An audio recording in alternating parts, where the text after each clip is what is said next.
It's time to get dirty.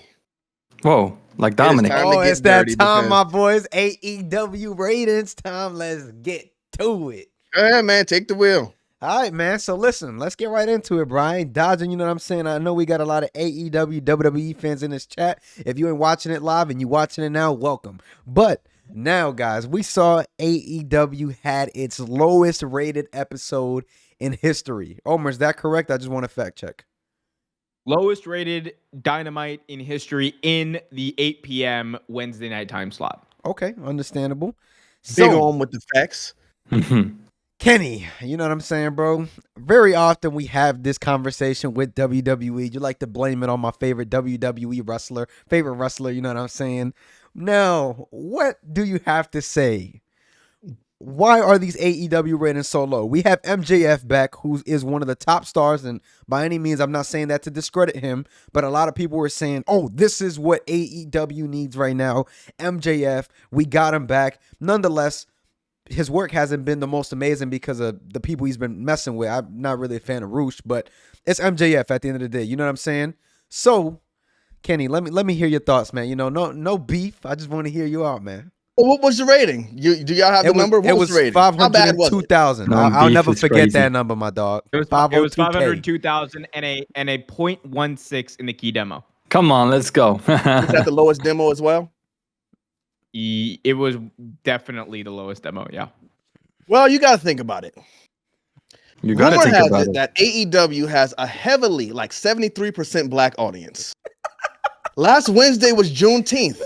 So a lot of the people were out on the grill cooking, you know, doing it up, chilling with family. The Kendrick Lamar concert was on where he cooked Drake. So a lot of people were just focused on other things on that day. It was just a weird unicorn night.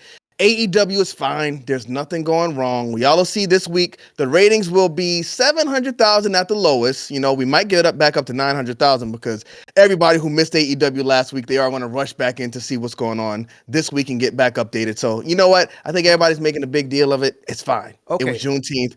The people were out. Understand that. But you cannot say that there's nothing wrong. Because the ratings have been on a decline for a while. This just happens to be a big anomaly right now where the ratings dropped to 502. And now you're saying so Kendrick Lamar, which one of the biggest rappers in the world. And I get it. It's an excuse. Yeah. But over 200,000 viewers, bro.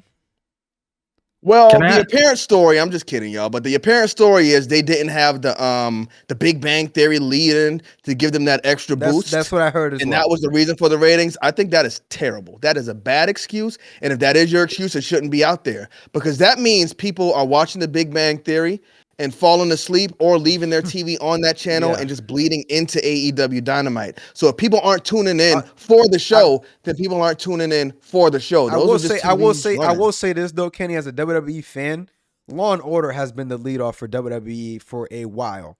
So a lot of these TV shows do this. Not to discredit what you're saying. I'm just saying, as a fan, I don't also want to take that away from AEW because WWE does it as well. Yeah, and I don't care who you are doing it. That's fake inflation for your numbers. Because if people just aren't turning the TV off and nobody's watching the show, I mean, that's not really you getting viewers. Well, Kenny, NXT was watched by apparently, according to the Wrestling Inc. Observer, by 724,000 people last week. Were these people not in the cookout? Bro, it was a joke. The 500 rating is terrible. 500,000 is ridiculous. Okay. AEW is absolutely in trouble right now because that is a terrible, scary number. Like, I don't know what's going on or where the disconnect is. I'll tell y'all where it all started. Putting that title on Samoa Joe was not a good idea because ever since then, things have been in the toilet. That was part one. That stupid devil mask gimmick where Adam Cole revealed himself sitting down in the chair like, bro, you're not threatening. Come kick your leg and you're done. He should have turned course and put Jack Perry under that mask, but he was too hurt because CM Punk left and he didn't do it. Things need to change in AEW, and unfortunately, I don't know what the big move needs to be because Brian's still showing the analytics. I don't know what the big move needs to be because if you look at what they did a few weeks ago, they pulled like the trump card. You get Tony Khan involved, you beat him up, and you have the Young Bucks take over. Now the inmates are running the asylum. That didn't help. The ratings went down even further after that. So you got to pull something out. And I think what they need to pull out at this point is all of the money in the checkbook, all of the money out of the bank. And if Shane McMahon is interested in signing into AEW, you sign Shane McMahon. Now, people think like, oh, it's a joke. It'll be hilarious if Shane McMahon goes to AEW. No, that is a groundbreaking event. How many because viewers that do you is think they're going to get on McMahon. average? Do you think Is that Shane fixes McMahon all a the draw? problems? That fixes I all don't the Shane care problems? McMahon a about draw? it fixing the problems because it's not the problems aren't going to be fixed in 1 week. If Shane McMahon goes to AEW, sure they might get a weak pop, but you have a McMahon in AEW. That is huge. That is groundbreaking. You have never seen a McMahon go to TNA. You have never seen a McMahon go to WCW before they got shut down. You never seen him go to any other company. So Shane McMahon showing up in AEW is absolutely massive. And I don't know what he could do backstage, but he has the WWE experience on him. So he could help them. Absolutely. So people kind of dismissing him off as a joke, I think they'll end up getting like bit in the butts because I think he can definitely help them, fix things backstage because that's where the problem is. I don't think the problem is what they're putting on TV. It's whatever is going on backstage. I think Tony Khan just has to stop booking the show.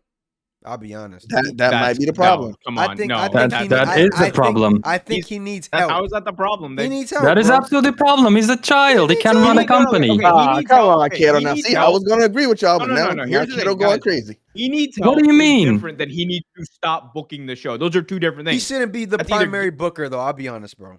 He needs his Vince what- Russo, he's and the he best. needs Here's the his thing. Ed Here's the Ferraro. thing. Here's the thing, Omer. Here's the thing, Omer. Go He for it. books very, very good matches. Let's not disagree. He books some good matches. I just think that the company has been missing leadership. TK does not provide that. How do you know, bro? You're not That's backstage. different You than can't the say book. that. Brother, That's different than You the can't book. say There's a lot that. of- You don't there's see a lot- anything there- with his What are you leadership. talking?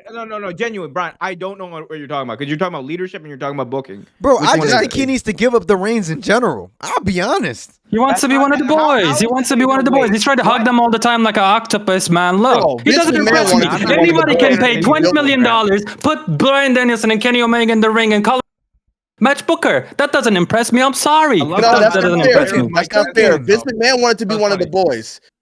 Vince McMahon and Kofi Kingston were fighting on the airplane, so you can't say it's because he wants to be one of the boys. That's not fair. Okay. The day that Tony Khan books himself to win the AEW World Championship, like Vince McMahon and Vince Russo did, Boom. then we'll talk. But no, in all seriousness, though, let's go back to what we were talking about, the rating. The Juneteenth thing is probably the biggest factor that we can calculate outside of people just stop giving a crap about the show suddenly. It's a big drop. It's something. 200 is crazy, yeah. We will find out, right? I think we'll find out next week, right? Mhm. Once we get the rating for Wednesday, we'll see like if they come back, then it probably was Juneteenth and like expect that more in future Juneteenth for other programs. The thing that does that ironically, like and I talked about this with you guys. Mhm. I thought this past week's Dynamite, the one that drew like the lowest rating ever, was actually like structured way better than any AEW Dynamite show I've seen in well over a year. Because you open up with a hot match that you have built up for a while with one of your biggest stars. Him and Roosh went out there and killed it commercial free. And they had like show long storylines running throughout the entire night with MJF, with Will Ospreay. Ospreay and Swerve come out and have an amazing promo building up to their main event match at Forbidden Door. And you sprinkle in like some video packages, you sprinkle in the more storytelling, the unpredictability of MJF and Will Ospreay coming nose to nose, and then Will Ospreay also getting challenges from other people like throughout the night for his international championship. Mhm. So I thought structurally this was one of the best shows of AEW I've seen in a while, and it's exactly how they should be booking moving forward. The ironic thing is, a lot of people didn't feel like it was important enough to watch beforehand because the booking weeks before was bad. there's a lot of people who are going to tell you, right, that and lie to you. I'm going to be frank. They're going to lie to you and say like, "Oh, this show didn't get good ratings because this show was bad and look how bad this show was." Bro, my brother, this show's ratings were not dictated by what happened during the show. This show's ratings were dictated by how people feel about the show the weeks leading up. It's the Dynamite from before. It's the Dynamite from before that. It's the Dynamite from 3 weeks ago. That's what dictates people's interest in watching it on that day. So, should AEW be concerned? Absolutely. When you drop 200,000 viewers, that is an alarm bell should be going off. But I also don't think they need to have this like big sudden change that like is going to like fix the company. Like they need to just keep booking like they did this week, and I think they will be fine. There are other issues with Collision that we don't have time to get into, but cancel Christmas. I think they're doing fine. Collision is the issue itself right now. Way too much money. Way too much money. Way too much money in that. But I will say this, and I don't know if y'all got anything else to say, but if they hit 500,000 or less this week, they are in trouble. And something has to happen. I don't know what it is, but you can't be hitting 500,000 and call yourself the number 2 wrestling show, because now you are approaching TNA territory. And I know they're probably getting like less than 100,000, but you're on the way there. We got more viewers on the stream than TNA does, but nice. Yeah, man. It's just a sad situation. But I agree with you. Like, it's not something that is specific to this week. It's been problems piling up and up and up, and not them not doing anything about it for 5 years. Blame Tony Khan, bro. I blame Cody Rhodes for SmackDown ratings being lower. And I blame Swerve for hitting Okay, 500,000 as the number 2 But the thing is with show. Swerve, and this is something that I do think AEW should not turn away from, because they could easily slap that belt on Bryan Danielson. They could easily slap it on Christian Cage, somebody who is established in a championship star or whatever, but they're trying to build up new stars. Swerve, this is his first championship run, so he's not going to be able to put the company on his back. Cody's. So I don't. Also, you're saying Cody Rhodes has the same experience. I don't know what you're trying. I just don't know what you're trying to say, because you're saying. Oh, you're saying Cody Rhodes has the same experience as Swerve. I'm not. Listen, Cody Rhodes. I'm not getting into this with you, bro. 33-year-old I'm not getting into this with you, bro. There is a 1.5 million difference. Hey, my brother. That's a bad comparison. Do what you want with that information. Yeah, because the ratings are cooked with Cody Rhodes as the champion, and nobody's interested in the story. Mm-hmm. Why is the Wyatt 6 more interesting than what Cody Rhodes is doing right now? All right, man. Why is the Undertaker on his podcast? I'm not arguing with you about this. Cody's